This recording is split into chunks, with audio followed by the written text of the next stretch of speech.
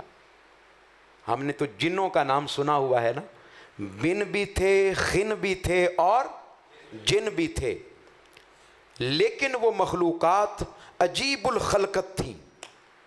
کسی کا 1 سر تھا اور 2 دھڑ، کسی کے 2 سر تھے اور 1 دھڑ، کسی کی آنکھیں نیچے کی جانب، سر اوپر کی جانب، جس کا سر نیچے کی جانب، پھر اس کی آنکھیں اور ناک اوپر کی جانب. عجیب الخلقت. لیکن جب انسان کی باری آئی، آدم علیہ السلام کی باری آئی، تو اللہ پاک نے قرآن مجید میں فرمایا لَقَدْ خَلَقْنَا الْإِنسَانَ فِي أَحْسَنِ تَقْوِيمٍ. ہر مخلوق کو اللہ پاک نے عجیب بنایا. انسان کی باری آئی تو انسان کو حسین بنایا، احسن تقویم بنایا. انسان جیسا کسی کو نہیں بنایا، سب سے اعلیٰ بنایا، سب سے عرفہ بنایا، سب سے خوبصورت بنایا، احسن تقویم پر پیدا فرمایا. اور یہاں آپ کے نالج کے لیے عرض کرنا چاہتا ہوں، اور ہم منہاج القرآن والے قرآن و حدیث سے ہٹ کر بات نہیں کرتے، آپ کو قرآن مجید سے بات بتانا چاہتا ہوں. آج اپنے سینوں کو روشن کر کے جائیے گا، اپنے ایمان کی تازگی کو بڑھا کر جائیے گا، اپنے ایمان کو زیادہ کر کے جائیے گا. اللہ پاک نے باقی مخلوقات کو بنانے کا ارادہ کیا تو امر کن سے بنایا. کیسے بنایا؟ امر کن سے بنایا. ان یقول لہ کن فیکون. آسمانوں کو بنانے کا ارادہ کیا تو امر کن فرمایا. زمینوں کو بنانے کا ارادہ کیا تو امر کن فرمایا. جنوں کو، بنوں کو، خنوں کو بنانے کا ارادہ کیا تو امر کن سے پیدا فرمایا. لوح قمر، شمس و قمر، لوح کرسی، جن و انس، اللہ پاک نے ساری مخلوقات کو بنایا تو امر کن سے بنایا. لیکن جب انسان کی باری آئی تو طرز تخلیق ہی بدل دیا، بنانے کا طریقہ ہی بدل دیا. آپ کہیں گے کیا؟ قرآن مجید پڑھیے، علماء موجود ہیں. فرمایا خلقت بیدی. ہائے ہائے، ساری کائنات کو امر کن سے بنایا. فرمایا انسان کو میں نے اپنے دونوں ہاتھوں سے بنایا، دونوں ہاتھوں سے بنایا. مولا تیرے تو ہاتھ ہیں ہی نہیں، تو تو ہاتھوں سے پاک ہے، تو تو جسم سے پاک ہے، تو تو وجود سے پاک ہے. یہ کیا بات ہوئی کہ اپنے ہاتھ؟ فرمایا کبھی کبھی اپنی ماں کے عمل پر غور کرنا. تمہاری ماں کو جب تم سے زیادہ پیار آئے نا تو وہ کہتی ہے پتر روٹی اپنے ہاتھ نال بنائیے. ہائے ہائے, روٹی اپنے پتر کھا کے تے ویکھ. اپنے پیار کا اظہار کرتی ہے ماں. پر میں تو 70 ماؤں سے زیادہ پیار کرنے والا ہوں. اے بندے, اگرچہ میں ہاتھوں سے پاک ہوں, جسم سے پاک ہوں, جسمانیت سے پاک ہوں, وجود سے پاک ہوں, لیکن تجھے بتا رہا ہوں کہ میں نے تجھے اپنے دست قدرت سے بنایا ہے. اور خلیل بھائی یہاں بات ختم نہیں کی, یہاں بات ختم نہیں کی. فرمایا اذا سویتہ, فرمایا خالی بنایا نہیں ہے, میں نے انسان کو اپنے ہاتھوں سے سنوارا بھی ہے. اپنے چہرے پر غور کر, اپنے سر پر غور کر, اپنے وجود پر غور کر. تجھے رب قدرت نے اپنی قدرت الہیہ سے, اپنے دست کرم سے سنوارا ہے. تیرا سر بڑا مناسب ہے, تیری آنکھیں بڑی خوبصورت جگہ پر ہیں, تیرا ناک ایسی جگہ پر ہے جہاں منہ ہے, تاکہ تو جب کھانا کھائے تو اس کو سونگے کہ اس میں سے خوشبو آ رہی ہے کہ بدبو آ رہی ہے. تیرے پاؤں بڑی مناسب جگہ پر ہے, تو چلتا ہے تو حسین لگتا ہے, تو مسکراتا ہے تو حسین لگتا ہے. ہمارے ایک استاذ تھے, وہ اکثر فرمایا کرتے تھے کہ دنیا کا بدصورت انسان بھی مسکراتے ہوئے خوبصورت لگتا ہے, مسکراتے ہوئے خوبصورت لگتا ہے. بس بتانا چاہتا ہوں اللہ پاک نے تجھے بنایا بھی اپنے ہاتھوں سے, سنوارا بھی اپنے ہاتھوں سے. بات یہاں بھی ختم نہیں ہوتی. فرمایا نفخت فیہ من روحی, میں نے اپنی ہی روح انسان کے اندر پھونک دی. اپنی روح انسان کے اندر پھونکی. اے انسان, اللہ پاک نے تجھے حسین بنایا. پھر وَلَقَدْ كَرَّمْنَا بَنِي آدم, کرمنا بنی آدم کا تاج انسان کے سر پر سجایا, عزت عطا کر دی, شان عطا کر دی, شرف عطا کر دیا. بات یہاں بھی ختم نہیں ہوتی. اشرف المخلوقات بنایا, مسجود ملائک بنایا, اپنی ذات کو سجدہ بھی کروایا, انسان کو سجدہ بھی کروایا. ہائے ہائے, انسان کو سجدہ بھی کروایا. اور پھر یہاں پر بھی بات نہیں ختم کی, بڑی اہم بات عرض کرنے لگا ہوں. انسان کو کیسا بنایا؟ اعلیٰ بنایا, احسن بنایا, حسین بنایا, خوبصورت بنایا. اور یہاں بہت بڑے مفسرین علماء انہوں نے بیان کیا کہ انسان کو کیسا بنایا, اس کا حسن کیسا ہے. فرمایا ان اللہ خلق الانسان علی صورت محمد, اللہ پاک نے انسان کو صورت محمد پر پیدا فرمایا. کس پر بولیے؟ حسن کی حد ختم کر دی. ہائے ہائے, صورت مصطفیٰ پر پیدا فرمایا. بھئی اگر آپ کو یقین نہ آئے تو جب آپ سجدے میں جاتے ہیں تو ذرا اپنی شکل پر, اپنی حیت پر ذرا غور کرنا. ادھر اپنی شکل کو دیکھنا, ادھر لفظ محمد کو دیکھنا. تمہارا سر لفظ محمد کی میم جیسا ہے, تمہارا دھڑ لفظ محمد کی ہا جیسا ہے, تمہاری پشت لفظ محمد کی دوسری میم جیسی ہے, اور تمہاری ٹانگیں لفظ محمد کی دال جیسی ہے.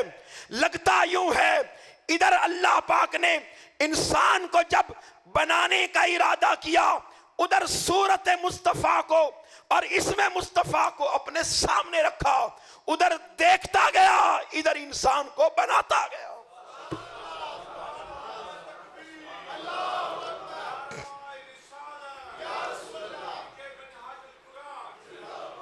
ہائے ہائے ہائے, کیسا بنایا انسان کو, حسین بنایا, خوبصورت بنایا. اے انسان اپنے آپ کو پہچان, اے انسان اپنے آپ پر غور کر. تو در بدر ٹھوکریں کھانے کے لیے تو نہیں ہے, تو گھر گھر در در سر جھکانے کے لیے تو نہیں ہے, ہاتھ پھیلانے کے لیے تو نہیں ہے. پھر ساری مخلوقات کو انسان کی خدمت میں لگا دیا. ساری مخلوقات. سخر لکم، سخر لکم. قرآن مجید بھرا پڑا ہے، میں آیات کی طرف نہیں جاتا.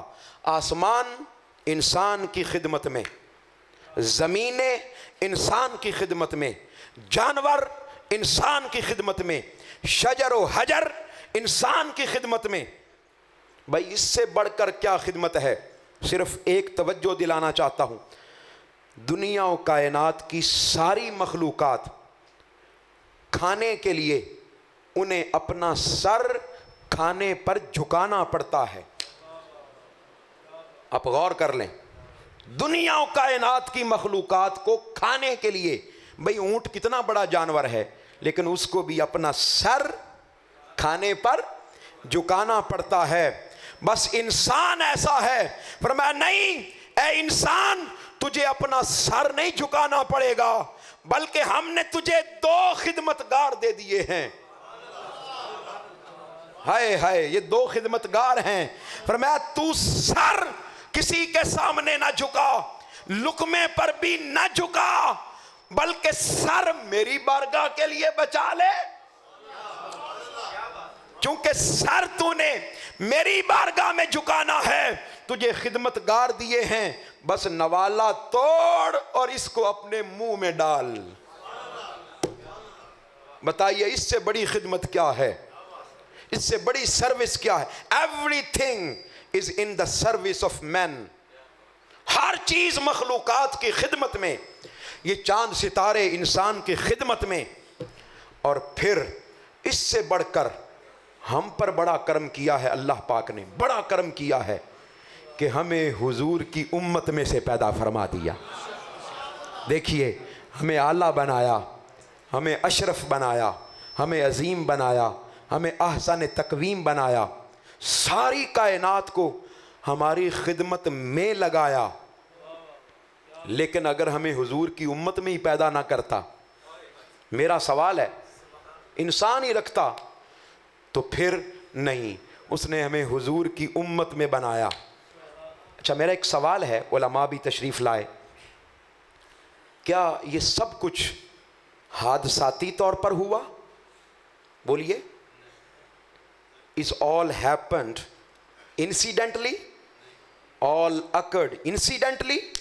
نہیں، ایسا نہیں. یہ ڈیوائن پلاننگ ہے.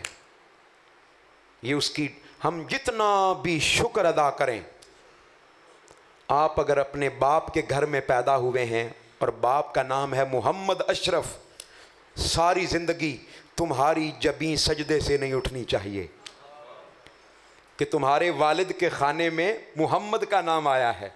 ہائے ہائے، کسی مسلمان کا نام آیا ہے، کسی تمہاری ماں کی جگہ پر اس کے نام کے ساتھ آمنہ کا نام آیا ہے، خدیجہ کا لفظ آیا ہے، فاطمہ کا نام آیا ہے.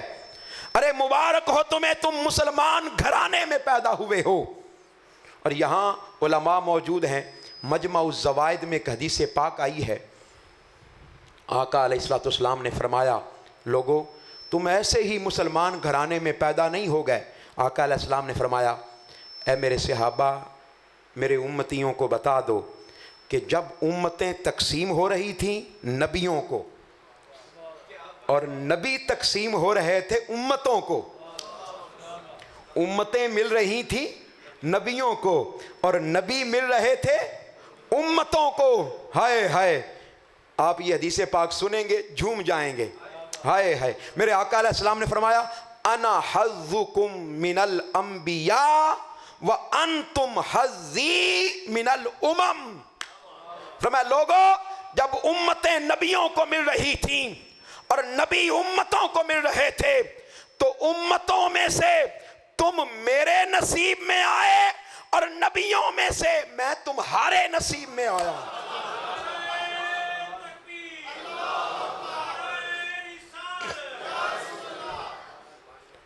نبیوں میں سے میں تمہارے حصے میں آیا. ہائے، نبیوں میں سے میں تمہارے حصے میں آیا اور امتوں میں سے تم میرے حصے میں آئے. علماء موجود ہیں، جب میں نے حظ، ہا اور ضا اس کا جب میں نے ترجمہ دیکھا عربی ڈکشنری سے تو اس کا ترجمہ تھا اردو زبان میں ٹرانسلیٹ کرتے ہوئے، حظ کا ترجمہ بنتا ہے نصیب. کیا بولیے؟ نصیب. ہائے، حضور فرما رہے تھے کہ نبیوں میں سے میں تمہارے نصیب میں آیا اور امتوں میں سے تم میرے نصیب میں آئے. بس بتانا چاہتا ہوں، جس کے نصیب میں مصطفیٰ ہوں، جس کے نصیب میں آمینہ کا لال ہو، خدا را اپنے نصیب کو کبھی برا نہ کہا کرو. اپنے نصیب کو برا نہ کہا کرو. تمہارے نصیب میں مصطفیٰ ہیں، تمہارے نصیب میں مصطفیٰ ہیں. اور جب میں نے اس کو ٹرانسلیٹ کیا انگریزی زبان میں، حظ کو، ہا اور ضا، پڑھے لکھے نوجوان بیٹھے ہیں، تو اس کا ترجمہ بنتا ہے لک، LUCK، لک. ہائے، آپ کو اور وضاحت کے ساتھ معنی کی سمجھ آ جائے گی. اس کا معنی بنتا ہے لک. معنی یہ ہے، حضور فرما رہے تھے I am your luck and you are my luck. میں تمہارا نصیب ہوں اور تم میرا نصیب ہو. تم میرے حصے میں آئے، میں تمہارے حصے میں آیا. لوگوں، بتانا چاہتا ہوں، سبق دہرانا چاہتا ہوں، یاد کروانا چاہتا ہوں، ہم کون؟ ہم سب سے اعلیٰ. ہم کون؟ ہم احسن تقویم. ہم کون؟ سب سے حسین مخلوق. ہم کون؟ ہمارے سروں پر کرمنا بنی آدم کا تاج سجایا گیا. ہم کون؟ ہم مسجود ملائک. ہم کون؟ ہمارے لیے ساری کائنات کی بزم سجائی گئی. اقبال نے کہا تھا، نہ تو زمین کے لیے ہے نہ آسماں کے لیے، یہ جہاں ہے تیرے لیے، تو نہیں جہاں کے لیے. اے انسان، تو ہر جگہ جھکنے کے لیے نہیں ہے، تو تو صرف رب کی بارگاہ میں جھکنے کے لیے ہے. تیرا نصیب سب سے اعلیٰ، کیونکہ تیرے نصیب میں مصطفیٰ. تیری خلقت سب سے اعلیٰ، تیری خلقت سب سے اعلیٰ، تیرا وجود سب سے اعلیٰ. اگر یہ بات سمجھ میں آ گئی، آئی ہے کہ نہیں آئی؟ بتائیں برا، سب کو سمجھ آ گئی کہ ہم کون؟ آئیے میری گفتگو کا دوسرا حصہ اس کا شروع ہونے والا ہے، اور وہ یہ ہے کہ پھر اللہ پاک نے ہمیں کیا دیا. سن لیں، ہم بھی اعلیٰ، اور اللہ پاک نے جو ہمیں کوڈ آف کنڈکٹ دیا، کوڈ آف لائف دیا، وہ بھی سب سے اعلیٰ، اور وہ ہے ہمارا دین. میری گفتگو بڑی کنیکٹڈ ہے ایک دوسرے سے. آپ جب یہاں سے اٹھیں گے آپ کو میرا سارا خطاب زبانی یاد ہوگا. ہم بھی اعلیٰ، اور اللہ پاک نے ہمیں جو دیا وہ بھی سب سے اعلیٰ. یہاں ایک کریکشن کرنا چاہتا ہوں. اللہ پاک نے جو ہمیں دیا ہے وہ مذہب نہیں دیا، مذہب نہیں دیا. وہ کیا دیا ہے بولیے؟ دین. ابھی قاری صاحب نے بھی یہی آیت مبارکہ پڑھی، پروفیسر صاحب نے بھی یہی آیت مبارکہ پڑھی. قرآن مجید پکار پکار کر کہہ رہا ہے، ان الدین عند اللہ الاسلام. لوگوں، تمہیں مذہب نہیں دیا، تمہیں کیا دیا ہے؟ دین دیا ہے. اس کی وجہ یہ ہے کہ مذہب انفرادیت کا نام ہے. مذہب کسی مسلک کا نام تو ہو سکتا ہے، کسی گروہ کا نام تو ہو سکتا ہے، کسی جماعت کا نام تو ہو سکتا ہے، لیکن دین یہ کلیت کا نام ہے اور اجتماعیت کا نام ہے. دین کے جھنڈے کے نیچے میں تعریف کرنا چاہتا ہوں. دین کے جھنڈے کے نیچے عقیدہ توحید بھی ہے. تمہیں مبارک ہو، اللہ پاک نے تمہیں اہل السنہ بنایا ہے اور والجماعہ بنایا ہے.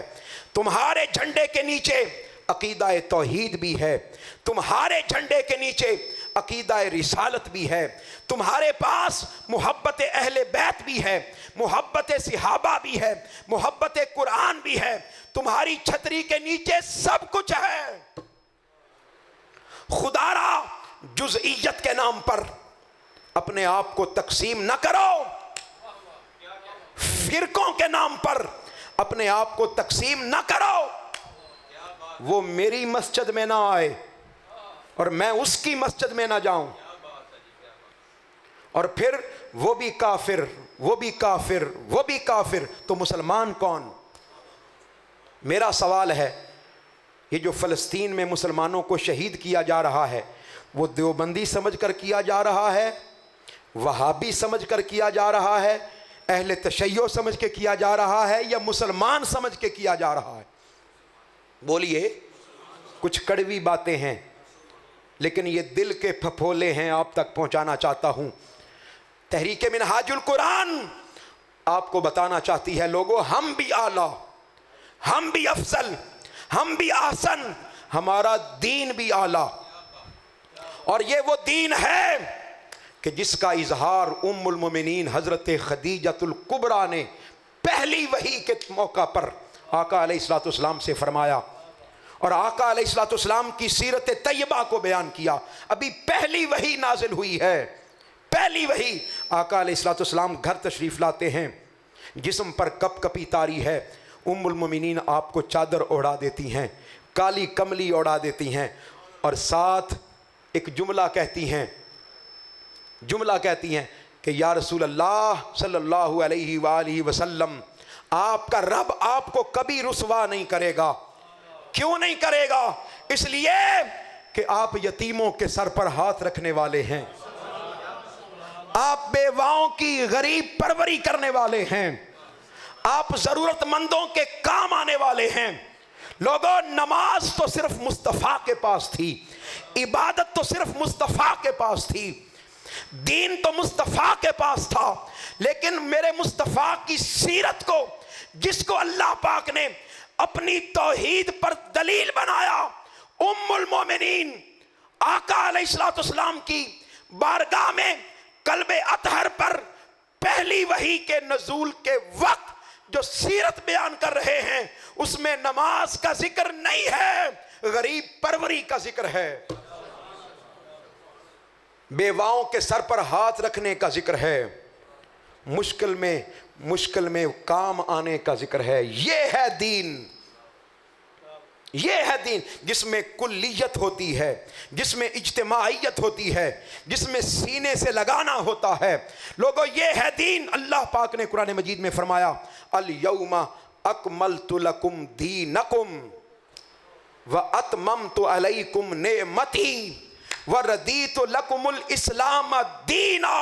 میں قرآن مجید کی آیات پڑھنا چاہوں تو قرآن مجید بھرا پڑا ہے، بار بار فرمایا جا رہا ہے، لوگوں، ہم نے تمہارے لیے تمہارا دین مکمل کر دیا، تمہارے لیے نعمت نبوت بھی پوری کر دی۔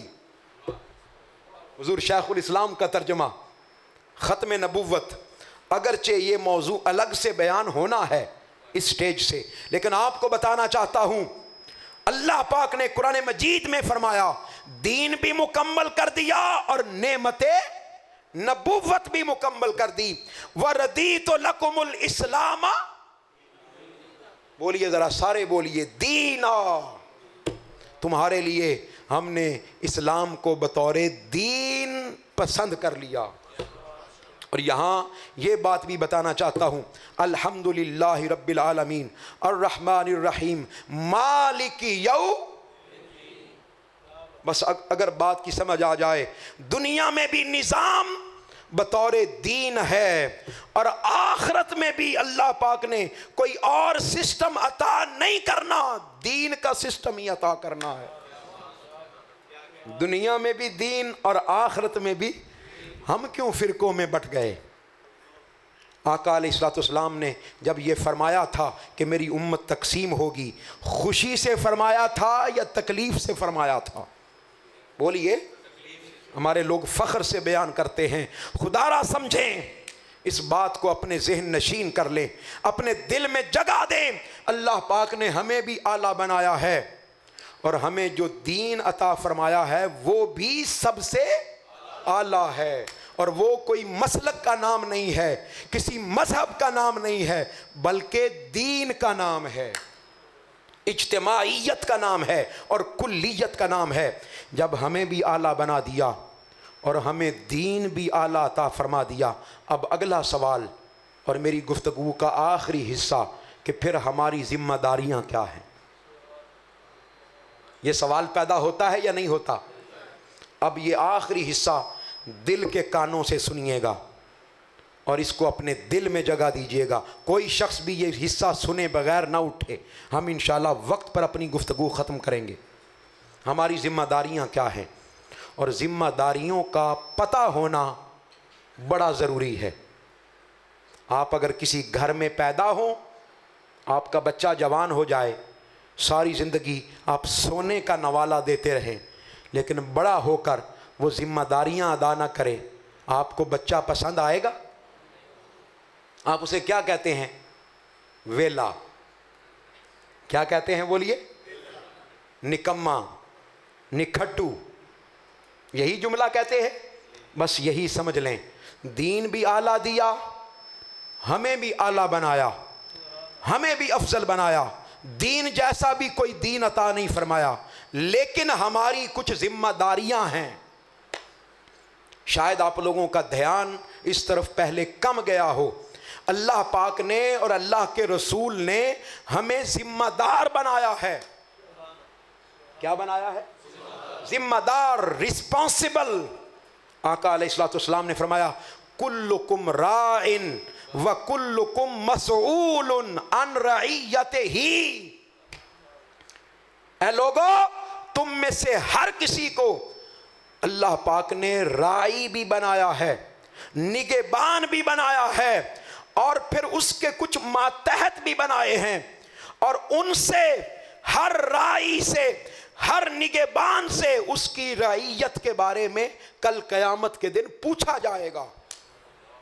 اگر باپ ہے تو اولاد کے بارے میں پوچھا جائے گا، ماں ہے تو بیٹیوں کے بارے میں پوچھا جائے گا، استاد ہے تو شاگردوں کے بارے میں پوچھا جائے گا، کوئی امام ہے، خطیب ہے، واعظ ہے تو مقتدیوں کے بارے میں پوچھا جائے گا، کوئی استاد ہے، کوئی پروفیسر ہے تو شاگردوں کے بارے میں پوچھا جائے گا، کوئی شیخ ہے، مریدوں کے بارے میں پوچھا جائے گا، کوئی افسر ہے، اس کے سبارڈینیٹس کے متعلق پوچھا جائے گا، ماتحتوں کے متعلق پوچھا جائے گا. ارے پوچھو اپنے بچوں سے. یہ تو پوچھتے ہو کہ بیٹا آج سکول میں کیا پڑھا، کبھی یہ بھی پوچھا کہ بیٹا آج دین میں کیا سیکھا؟ خدا را اپنی ذمہ داریوں کو سمجھو. یہ جو دین، بھئی دین ہمارے پاس آ گیا، یہ کتاب کی شکل میں، قرآن مجید کی شکل میں، سنت کی شکل میں. اب کیا کرنا ہے؟ ہماری کچھ ذمہ داریاں ہیں. ان ذمہ داریوں کو آپ کے سامنے بالکل مختصر انداز میں پیش کرنا چاہتا ہوں. نہیں سمجھیں گے تو کل مجرم ہوں گے اللہ کی بارگاہ میں. پہلی ذمہ داری سنیے گا، وہ ہے تفہیم دین. کیا بولیے؟ دین کو سمجھنا. دین کا آ جانا کافی نہیں ہے. بڑی اہم بات عرض کرنے لگا ہوں. کتابیں دھری کی دھری نہ رہ جائیں، قرآن مجید غلاف میں لپٹے نہ رہ جائیں. قرآن مجید بیٹی کو شادی کے موقع پر صرف تحفہ دینے تک محدود نہ رہ جائیں، ثواب کی نیت سے پڑھنے تک محدود نہ رہ جائیں، ختم پاک پڑھنے تک محدود نہ رہ جائیں. ابھی پچھلے دنوں میں نے ایک مجلس میں، ایصال ثواب کی مجلس میں پوچھا، آپ میں سے کتنے لوگ ایسے ہیں جنہوں نے آخری بار قرآن مجید پڑھا؟ تو واللہ میں آپ کو ایمانداری سے بتا رہا ہوں، ایمانداری سے بتا رہا ہوں، 3-4 لوگوں نے ہاتھ اٹھائے اور ایک بزرگ کھڑے ہو گئے، ان کی آنکھوں میں آنسو تھے. انہوں نے کہا جی آج جہاں جس ختم میں آپ آئے ہیں یہ میرے بیٹے کا ختم ہے، اور میں آج کئی دن کے بعد، اس کے ہاتھ میں سپارہ تھا، اس نے کہا میں آج کئی دن کے بعد قرآن مجید کو ہاتھ لگا رہا ہوں فوتگی کے موقع پر. خدا را سمجھیں، قرآن مجید کو صرف ہاتھ نہیں لگانا، قرآن مجید کو پڑھنا ہے، اور صرف پڑھنا نہیں بلکہ سمجھنا ضروری ہے. وعدہ کر کے جائیں، مجھے وعدہ کریں کہ کم از کم روزانہ کی بنیاد پر 3 آیات ہم ترجمے سے پڑھیں گے. کریں وعدہ؟ اے منہاج القرآن کی اس مجلس میں آنے والوں، آپ کو منہاج القرآن اچھا لگتا ہے یا نہیں لگتا کوئی بات نہیں، آپ کو ڈاکٹر طاہر القادری اچھے لگتے ہیں یا نہیں کوئی بات نہیں، ہمیں کوئی غرض نہیں، ہم نے گالیاں دینے والوں کو بھی کبھی جواب نہیں دیا، لیکن ایک بات ضرور عرض کرنا چاہتا ہوں، کہیں ایسا نہ ہو کہ ہم آنے والی نسلوں سے ہاتھ دھو بیٹھیں، اپنا دین تباہ کر بیٹھے، ہماری نسلیں ہمیں پہچاننے سے انکار کر دے، ہمارے دین کو پہچاننے سے انکار کر دے، قرآن مجید کو سمجھنے سے انکار کر دیں، فہم ختم ہو جائے نوجوانوں میں۔ آؤ لوگوں کو دین کی طرف لگاؤ، اپنے بچوں کو دین کی طرف لگاؤ۔ جہاں دنیا کی تعلیم 40 50 60 70 سال کے لیے ہم دین کی تعلیم سے منہ موڑ کر صرف دنیا کی تعلیم اپنی اولاد کو دے رہے ہیں، خدا را جتنا دنیا کا حصہ ہے وہ بھی دیں، لیکن جتنا آخرت کا حصہ ہے بچوں کو وہ بھی دیں۔ اور اگر آپ کو مناسب لگے تو اگر آپ کو یہ بتاؤں کہ دین کی تفہیم آپ اپنے بچوں کو، اپنی نسلوں کو ڈاکٹر طاہر القادری کی زبان میں دیں۔ منہاج القرآن نے ایک نیا پروجیکٹ اوپن کیا ہے جس کا نام ہے فہم دین پروجیکٹ۔ کیا نام ہے بولیے؟ فہم دین، جس میں ہفتے میں 2 دن حضور سیدی شیخ الاسلام کا 5 منٹ کا کلپ آتا ہے، 5 منٹ کا، وہ کلپ اپنی نسلوں کو سنائیں، اس پروگرام میں رجسٹر ہوں۔ اپنا واٹس ایپ، میں اپنی بیوی کے ساتھ کھانا کھاتا ہوں، اپنے بچوں کے ساتھ کھاتا ہوں، کاش اپنی بیوی اور بچوں کے ساتھ مل کر حضور شیخ الاسلام کا وہ کلپ سننا ہم شروع کر دیں۔ یہ موبائل تو ہر کسی کے پاس ہے، واٹس ایپ بھی ہر کسی کے پاس ہے۔ اس گیجٹ کو اگر حلال کرنا چاہتے ہو تو ایک ہی طریقہ ہے کہ فہم دین پروجیکٹ میں رجسٹر ہو جائیں، اپنی نسلوں کو ڈاکٹر طاہر القادری کے سامنے بٹھائیں۔ دین کی جو تفہیم ڈاکٹر طاہر القادری آپ کے بچوں کو، آپ کی نسلوں کو، آپ کو دیں گے، میں آپ کو ایمانداری سے بتا رہا ہوں، نسلیں گمراہ نہیں ہوں گی۔ یہ پہلی ذمہ داری ہے۔ دوسری ذمہ داری، بڑی توجہ سے سنیے گا، بڑے دھیان سے سنیے گا، میرے پاس وقت انتہائی کم رہ گیا، وہ ہے تعمیل دین۔ کیا بولیے؟ پہلی تھی تفہیم دین، دین کو سمجھنا۔ دوسری ذمہ داری جو ہم پر عائد ہوتی ہے وہ ہے دین پر عمل کرنا۔ بھئی پڑھ تو لیا، سمجھ تو لیا، اس پر عمل کسی نتھو سنگھ نے آ کے کرنا ہے، کسی غیر مسلم نے آ کے کرنا ہے۔ ہم بھی اعلیٰ، ہم بھی افضل، ہمارا دین بھی اعلیٰ، دین بھی افضل، دین کی تفہیم بھی ہو گئی، لیکن آئیے اپنی جبینوں کو سجدوں سے مزین کر لیں، عمل کو اپنی زندگی کا حصہ بنا لیں۔ عمل سے زندگی بنتی ہے، جنت بھی جہنم بھی۔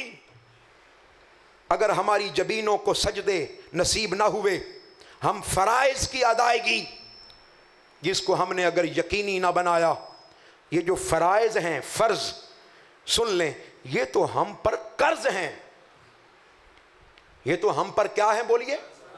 قرض ہیں۔ مثال دیتا ہوں، یہاں سے لاہور کا کتنا کرایہ ہے؟ 700 800 1000 کر لیں آپ، جانے کا بھی 1000، واپسی کا بھی کتنے ہو گئے؟ آپ لاہور جاتے ہوئے جیب میں صرف 2000 لے کر جائیں گے؟ سوال ہے میرا، نہیں، کچھ ایکسٹرا بھی لے کر جائیں گے۔ بس اگر یہ بات سمجھ آ گئی ہے تو یہ فرائض تو یوم محشر کا کرایہ ہے، اور ہم تو وہ کرایہ بھی پورا لے کر نہیں جا رہے۔ کیسے جاؤ گے؟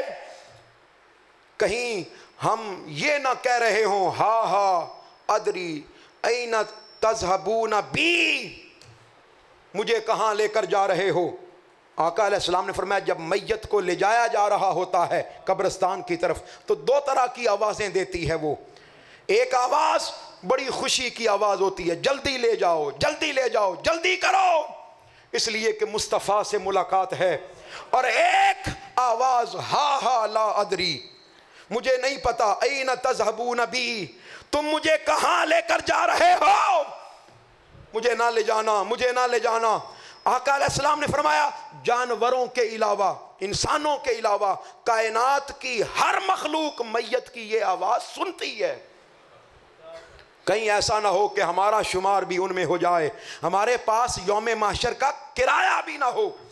اپنی جبینوں کو سجدوں سے مزین کرو، قرآن مجید کی تلاوت کرو، نوافل بھی ادا کرو، پتہ کر چلے کہ تہجد بھی کوئی نماز ہے، اشراق بھی کوئی نماز ہے، چاشتر اوابین کے بھی کوئی نوافل ہیں۔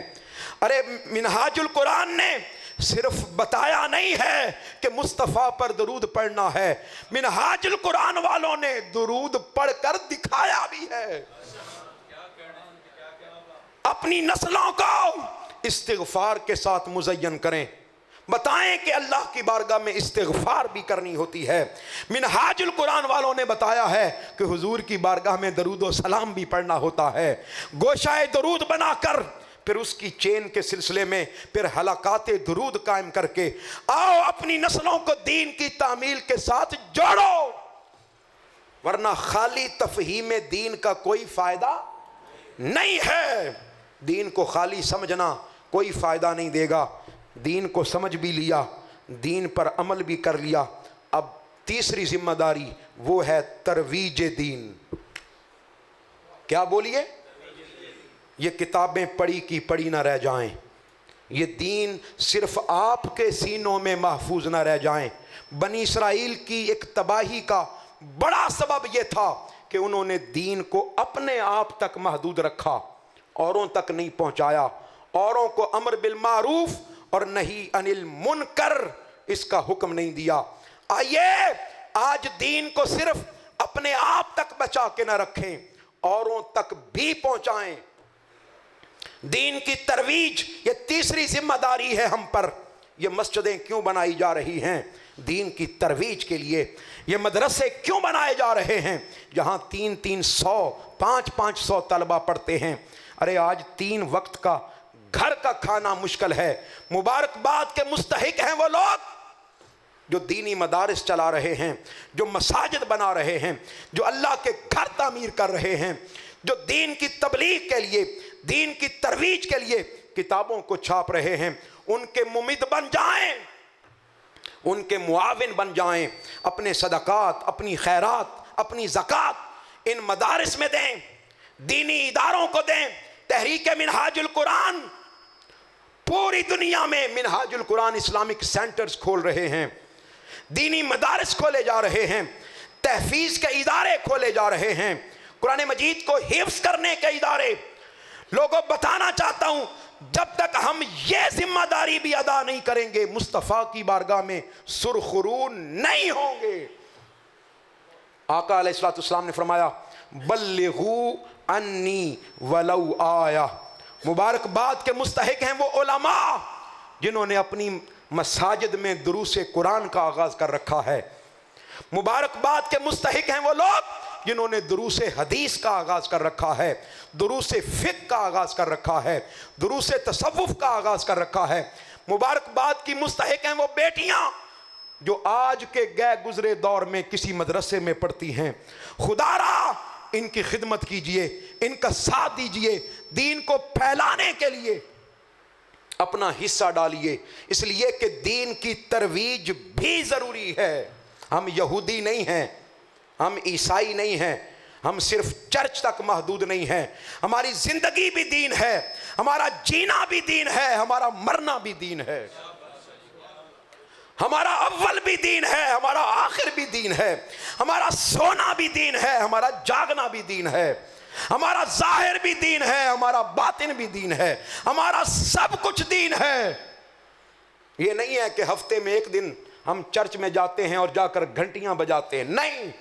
خدا را اس بات کو سمجھیں، کہیں ایسا نہ ہو کہ داستان تک نہ ہو ہماری داستانوں میں۔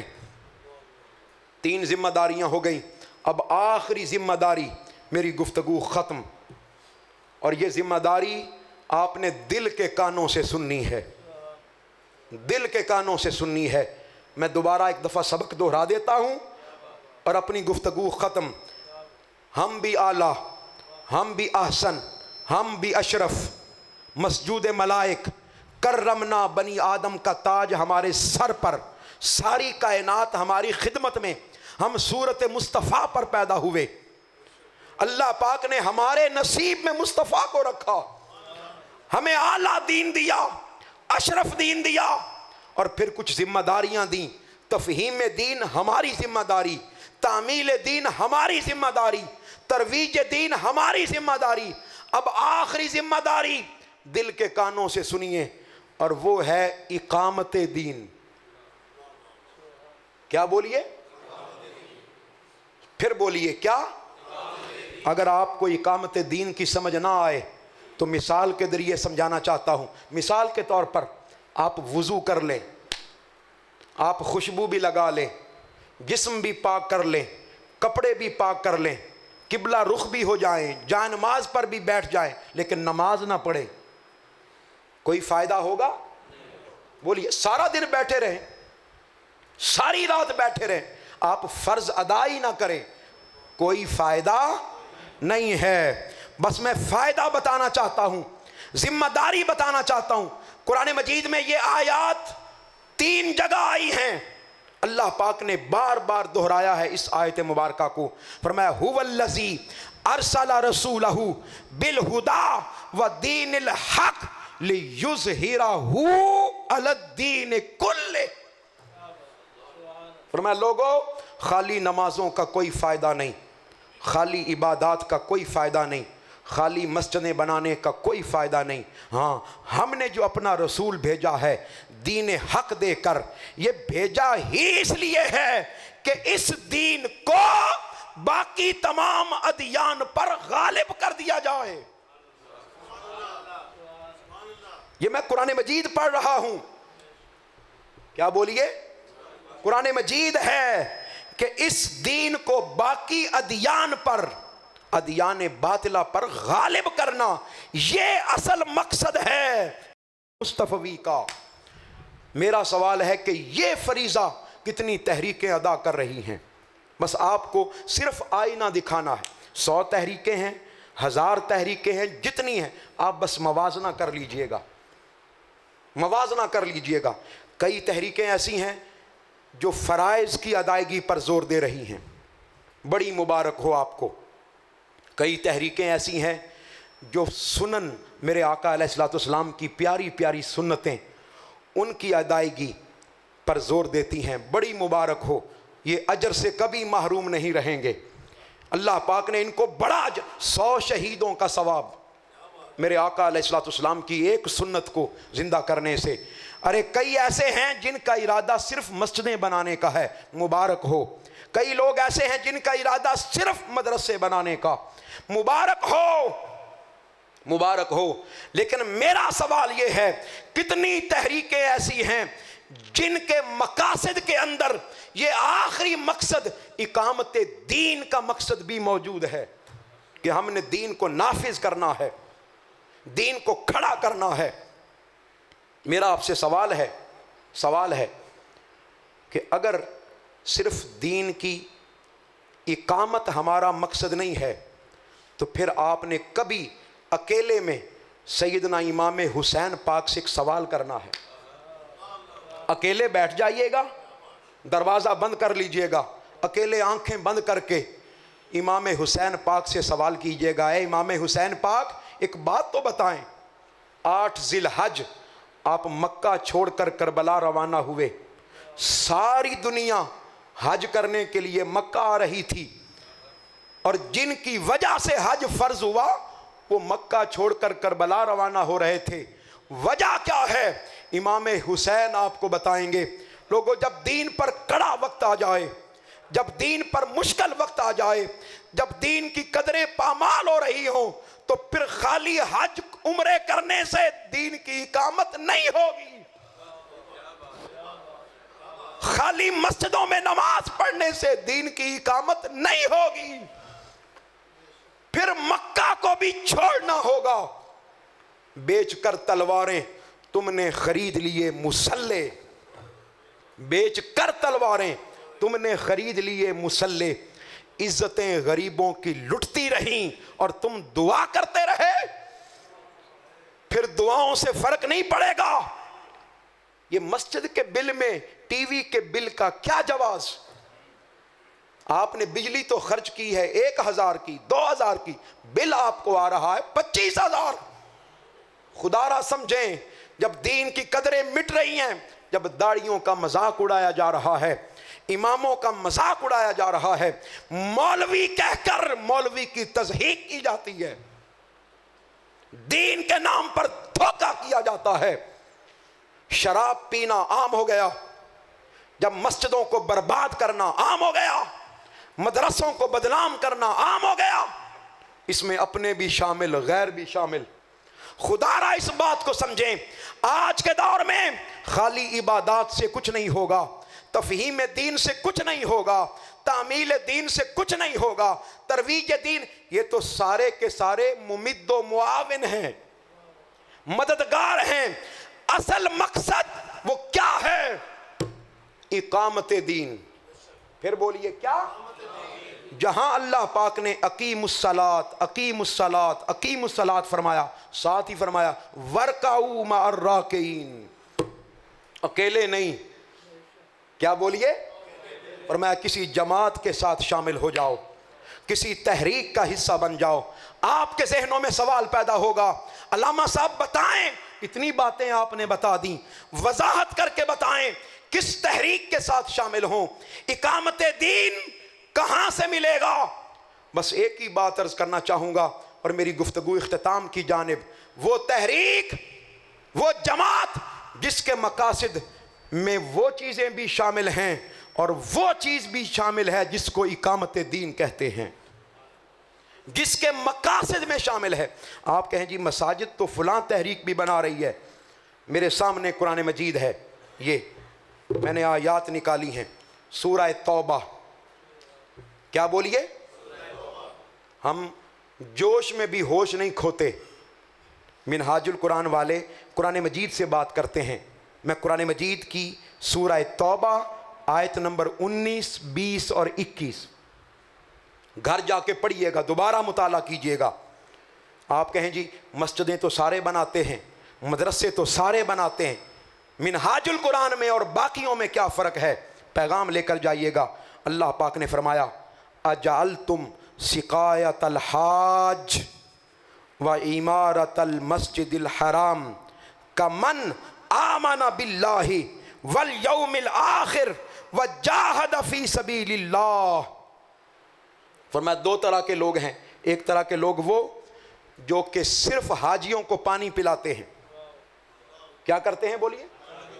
اس سے بتائیں اس سے بڑا کوئی افضل عمل ہے؟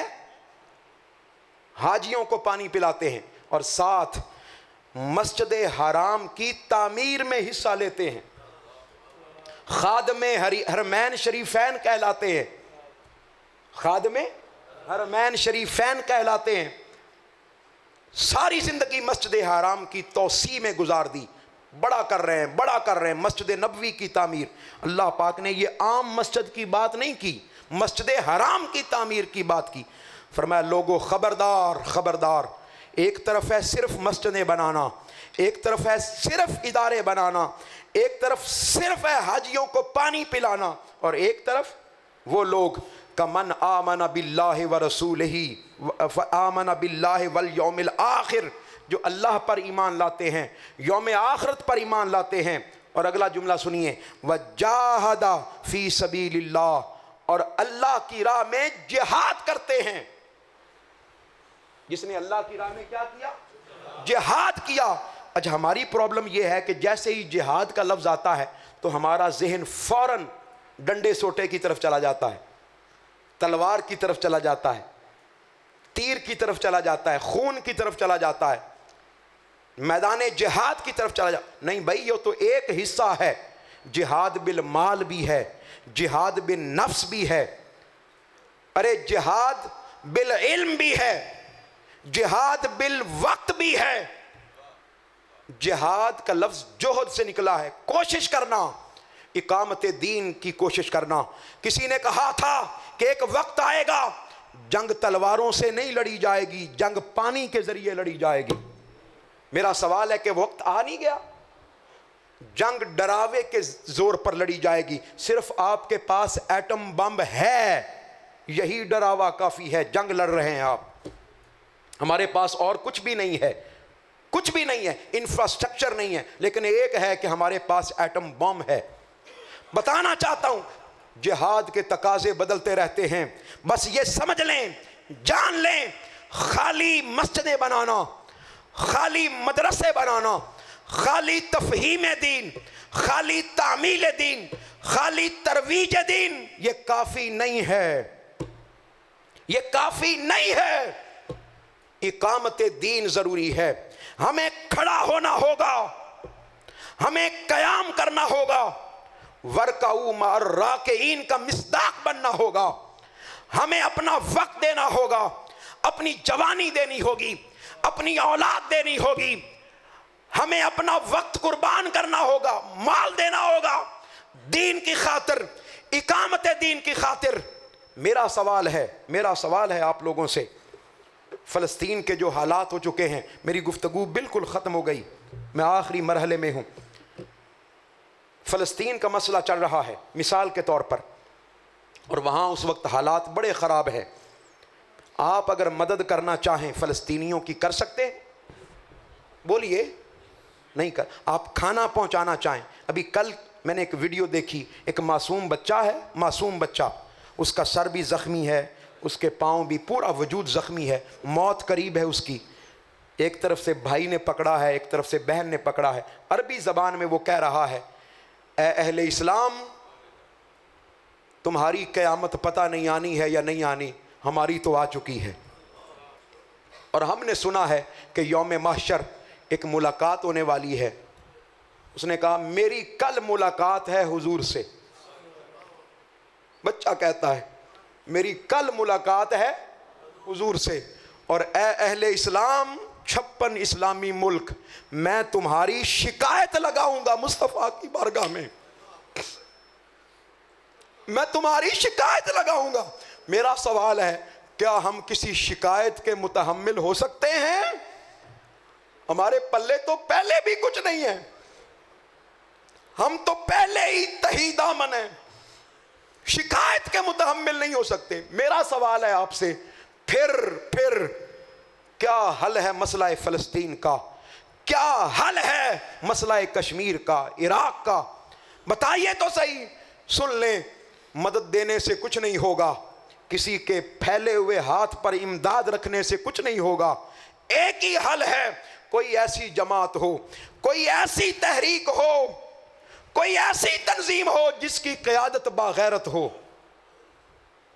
جس کو اللہ پاک نے لیڈرشپ دی ہو, قیادت دی ہو, جو اپنی زبان بھی سمجھتا ہو, جو اوروں کی زبان بھی سمجھتا ہو, جو وکیل ہو, ایڈوکیٹ ہو اسلام کا, جو کسی کو بتا سکے, کسی کو سمجھا سکے کہ ہم چاہتے کیا ہیں. صرف ایک مثال پیش کروں گا. ڈنمارک میں آقا علیہ الصلوۃ والسلام کے خاکے بنائے گئے تھے کہ نہیں بنائے گئے؟ بولیے. پوری دنیا میں احتجاج ہوا یا نہیں ہوا؟ بس ایک مبارکباد دینا چاہتا ہوں, منہاج القرآن والے وہاں بھی بازی لے گئے. منہاج القرآن والوں نے وہاں پارلیمنٹ میں ان کی زبان میں قرارداد پیش کی کہ ہم اپنے نبی کی بات نہیں کرتے, ہم سارے نبیوں کی بات کرتے ہیں, کہ کسی نبی کی گستاخی جائز نہیں. یہ ہمارا نبی ہے تو وہ بھی ہمارے نبی ہیں, ان پر ایمان پہلے ہے, مصطفیٰ پر ایمان بعد میں ہے. تو بس سن لیں, بتانا چاہتا ہوں, مبارکباد دینا چاہتا ہوں کہ ڈنمارک کی پارلیمنٹ نے الحمدللہ منہاج القرآن کی درخواست کو قبول کر لیا, منظور کر لیا. اب انشاءاللہ العزیز سرکاری سطح پر کسی کو گستاخی کی اجازت نہیں ہوگی. کیا لیڈرشپ باغیرت ہو, اس کے پاس علم بھی ہو, حلم بھی ہو, زبان بھی ہو, شخصیت بھی ہو, تو پھر اللہ پاک راستے کھول دیتا ہے. اگر چاہتے ہو کہ ایمان نصیب ہو جائے, اگر چاہتے ہو عقیدہ درست رہ جائے, اگر چاہتے ہو کہ ہماری نسلوں کا مقدر سنور جائے, ایک ہی طریقہ ہے, ایک ہی نظریہ ہے, ایک ہی سوچ ہے. کبھی کبھی میں سوچتا ہوں, میری گفتگو ختم ہے, کبھی کبھی سوچتا ہوں جب یہ آیت مبارکہ نازل ہوئی انما یرید اللہ لیذھب عنکم الرجس اہل البیت، اہل بیت کا لفظ قرآن مجید میں آیا تو میں نے حدیث پاک میں پڑھا ہے آقا علیہ السلام 6 مہینے تک کانا یمر علی باب الفاطمہ، سیدہ کائنات کے دروازہ اقدس پر آقا علیہ السلام 6 مہینے تک جاتے رہے، اور فجر کی نماز کے وقت گزرتے تو 6 مہینے تک حضور فرماتے تھے الصلاۃ یا اہل البیت۔ اچھا میں نے کبھی کبھی سوچتا ہوں، علماء موجود ہیں، کیا حضور اس لیے جاتے تھے کہ حضور کو پتا تھا کہ میرے اہل بیت سو رہے ہوں گے؟ بتائیں بھائی، علی سو رہے ہوں گے، فاطمہ سو رہی ہوں گی، حسن اور حسین سو رہے ہوں گے، میں جگاتا ہوں؟ نہیں، یہ بات نہیں ہے، اور یہ بات بھی نہیں ہے کہ یہ نماز نہیں پڑھیں گے۔ پھر کیوں جاتے تھے؟ بس بتانا چاہتا ہوں، سمجھانا چاہتا ہوں، حضور جانتے تھے کہ باقی بھی میرے امتی ہیں، ہر کوئی اپنی اپنی باری پر اپنا حق ادا کرے گا، میرا ابو بکر بھی ادا کرے گا، میرا عمر بھی ادا کرے گا، عثمان و علی بھی ادا کریں گے، لیکن جب دین پر کڑا وقت آئے گا نمازیں ادھر بھی ہوں گی، نمازیں ادھر بھی ہوں گی، ارے اذانیں ادھر بھی ہوں گی، اذانیں ادھر بھی ہوں گی، اللہ اکبر کی صدائیں ادھر بھی ہوں گی، ادھر بھی ہوں گی، داڑیاں ادھر بھی ہوں گی، داڑیاں ادھر بھی ہوں گی، امامے جبے کبے ادھر بھی ہوں گے، ادھر بھی ہوں گے، لیکن حق اس طرف ہوگا جس طرف میرا حسین ہوگا، جس طرف اقامت دین ہوگی، جس طرف 72 تن ہوں گے، تھوڑے ہو کر۔ ارے حسین کا اس سے بڑا احسان کیا ہو سکتا ہے کہ شیطان سے لے کر فرعون تک دشمن شیطان کے لباس میں آتا رہا اور کافر کے لباس میں آتا رہا، حسین کے سامنے پہلی مرتبہ دشمن مسلمان کے لباس میں آیا۔ کیا بولیے؟ مسلمان کے لباس میں آیا۔ قربان جاؤں میرے حسین نے نہ صرف اس کے چہرے سے نقاب کھینچا، رہتی دنیا تک حضور کے امتیوں کو بتا دیا لوگوں شیطان ہی نہیں ہے، کئی مسلمان کے لباس میں بھی دشمن آ سکتے ہیں، خدا را ان کو پہچاننا اور ان کا کلا کما کرنا، اس لیے کہ اسلام زندہ ہوتا ہے ہر کربلا کے بعد۔ یہ ہے اقامت دین۔ آخری شعر اور میری گفتگو ختم۔ آئیے اقبال سے پوچھتے ہیں، اقبال تمہاری زندگی کا بھی کوئی مقصد ہے؟ میری گفتگو ختم۔ اقبال پر میں گفتگو کو ختم کرنا چاہتا ہوں۔ اقبال بتا تو صحیح، تو بڑا فلسفی، بڑا مدبر، بڑا مفکر، بڑا عالم دین۔ اقبال وہ ہستی ہے جس کو کہا جاتا ہے علامہ۔ کیا کہا جاتا ہے؟ کہ باقی سارے جو علامے ہیں، اقبال علامہ۔ اور اگر آپ نے اندازہ لگانا ہو تو اس کی شاعری کو بھی پڑھیں، اور پھر اس کی ایک کتاب ہے دا ریکنسٹرکشن آف اسلامک تھاٹس، اس کو بھی پڑھیں۔